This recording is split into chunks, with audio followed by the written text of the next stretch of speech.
حضرت عبداللہ بن عمر رضی اللہ عنہ کہتے ہیں کہ رسول اللہ صلی اللہ علیہ وسلم نے فرمایا، جو اللہ کے نام پر پناہ مانگے اسے پناہ دو، جو اللہ کے نام پر سوال کرے اسے دو، جو تمہیں دعوت دے اسے قبول کرو، اور جو تمہارے ساتھ بھلائی کرے تم اس کا بدلہ دو۔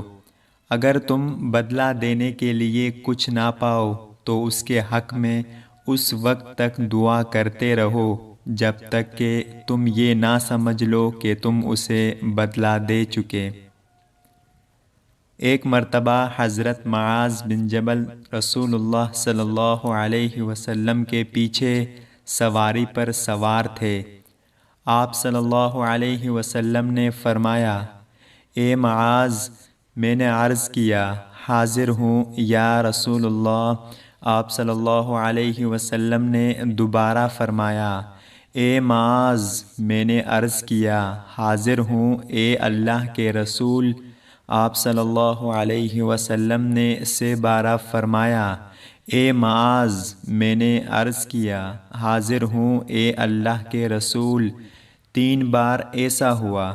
اس کے بعد آپ صلی اللہ علیہ وسلم نے فرمایا کہ جو شخص سچے دل سے اس بات کی گواہی دے کہ اللہ کے سوا کوئی معبود نہیں ہے اور محمد صلی اللہ علیہ وسلم اللہ کے سچے رسول ہیں، اللہ تعالیٰ اس کو دوزخ کی آگ پر حرام کر دیتا ہے۔ میں نے کہا، یا رسول اللہ، کیا اس بات سے لوگوں کو باخبر نہ کر دوں تاکہ وہ خوش ہو جائیں؟ آپ صلی اللہ علیہ وسلم نے فرمایا، اگر تم یہ خبر سناؤ گے تو لوگ اس پر بھروسہ کر بیٹھیں گے اور عمل چھوڑ دیں گے۔ حضور اکرم صلی اللہ علیہ وسلم نے ارشاد فرمایا، جس شخص میں یہ 3 باتیں ہوں گی وہ ایمان کا مزہ پالے گا۔